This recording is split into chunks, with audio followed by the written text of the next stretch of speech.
What's going on YouTube? Josh here checking in, and as you can tell, we're training at the Barbell Brigade, located in sunny Los Angeles, California. I was fortunate enough to call the Barbell Brigade my home gym for the past 4 weeks because I was living in LA doing a rotation in one of the emergency departments, and I needed a legit place to train. Well, Barbell Brigade is a legit place to train in LA. Quite frankly, it's an awesome environment. You may have heard other YouTubers who've stopped by in LA, trained there, and comment about it, and the hype is legit. It's a really good gym. They've got pretty much all the equipment you'd ever want. They've got a great environment. That's really one thing that I must say that this gym has, is that everybody there is really just interested in getting better, no matter what their level is. Everybody kind of gathers together when somebody's going for a big lift and cheers them on.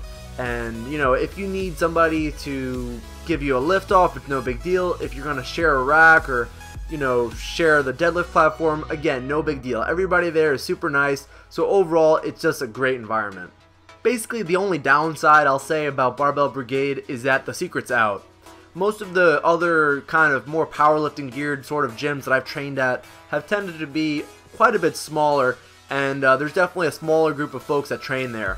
So at Barbell Brigade, there were definitely times where it got quite crowded, and it's just the reality of when you have a good thing, people are going to find out about it. So I wouldn't doubt it if in the future the gym had to expand, but otherwise really just a great experience. So now I'll actually go on to discuss some of this training. For these high bar squats, I decided to do a side by side and slow down the speed to half. And I'm actually doing something different in the form on the squat from the left to the right. And these are two different sets. I just was messing around with my form. So as kind of a little bit of an experiment, I want to see if you guys can notice the difference in what I'm doing with my squat on the left compared to the right. Obviously the speed on the two is different, but what about the form is actually different? So comment below and let me know if you guys can catch the differences, or maybe you'll catch something that I didn't even see myself. So I'm curious to see what you guys see.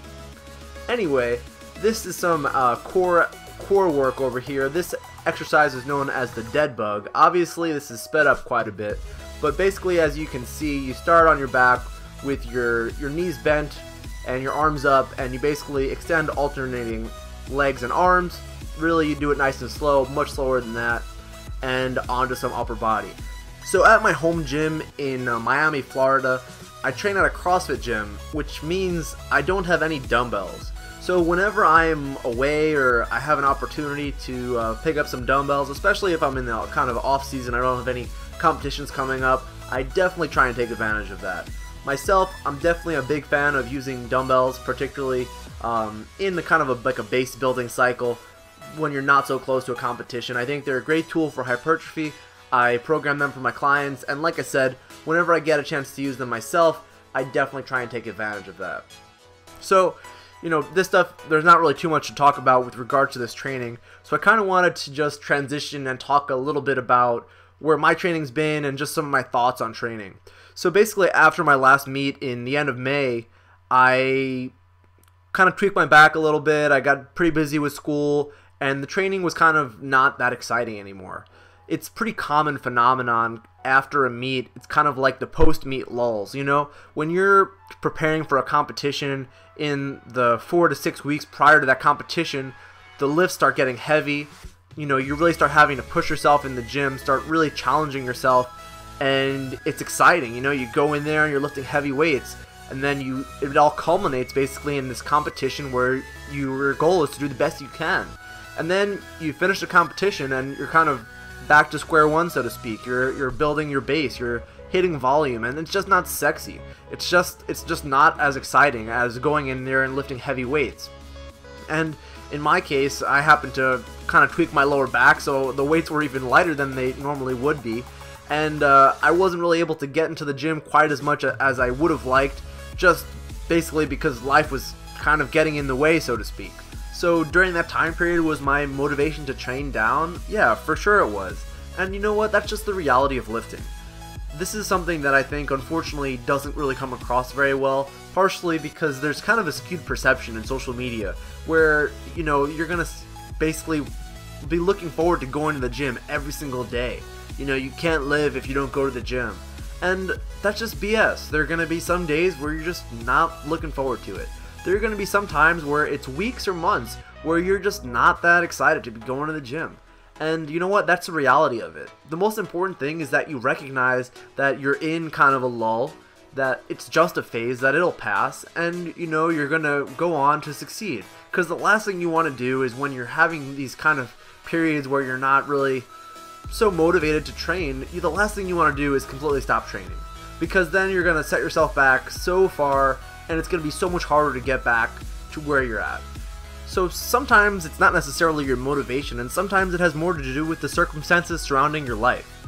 I've spoken a fair bit on this channel about balancing life and lifting, and it's just because I get asked that question a lot. You know, how do you manage to do well in medical school and, you know, basically compete in powerlifting? How do you train so frequently, etc.? And usually my response is something along the lines of, well, if you make it a priority, you'll make it happen. And, you know, that's generally true. I've been fortunate enough where I've been able to make that happen for the better part of the last 3+ years.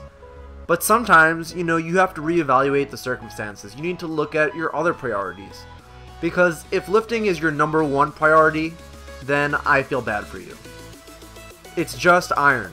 They're just barbells. And I'm not saying I don't enjoy it. I love it just as much as the next guy. But the reality is, compared to your friends, compared to your family, compared to your career, it should come after those things.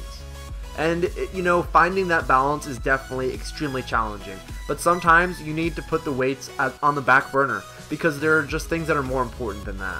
When I was in LA doing this rotation, I was staying with one of my buddies who lived a solid hour away from the gym, who, you know, in LA traffic, sometimes that meant an hour and a half. I was working mostly overnight shifts. There were a handful of occasions where I worked an overnight shift for 12 hours, slept in my car for a few hours, then I would basically go to class for 3-4 hours after that, and I'd go home, catch a little nap, and then I'm back to work the next day. You know, lifting was just not going to fit into that equation. And my point here is, you know, as much as anyone, you know, this just happens. Right? So a lot of people kind of have asked me, how do you manage to do this? And kind of looked up to me, so to speak. And I'm discussing this to show that, you know, myself, I've been able to do this for 3+ years, and there came a point where I had to reevaluate, and I had to say, lifting has got to just take a step back. So for now, my goal is really just to do my best to maintain whatever I've got, and you know, go from there. When my schedule clears up again and I can get back into 4 or 5 days a week in the gym, I'll do it. But until then, it's a matter of kind of striking that balance for me. So that's a wrap. I hope you enjoyed the video. If you did, be sure to give it a like. If you're not subscribed, hit that subscribe button. And be sure to comment below. Have you ever experienced the post-meet blues? How did you handle that? How long did it last? And how about managing life and lifting? Seriously, that's a struggle for everyone, and I think this is something that we can all share in. So be sure to engage in the discussion below. I'll be sure to reply to all your comments, and I'll see y'all in the next video. Somebody should have told you I'm on one. Yeah, fuck it, I'm on one. Yeah, I said I'm on one. Fuck it, I'm on one. Somebody should have told you I'm on one.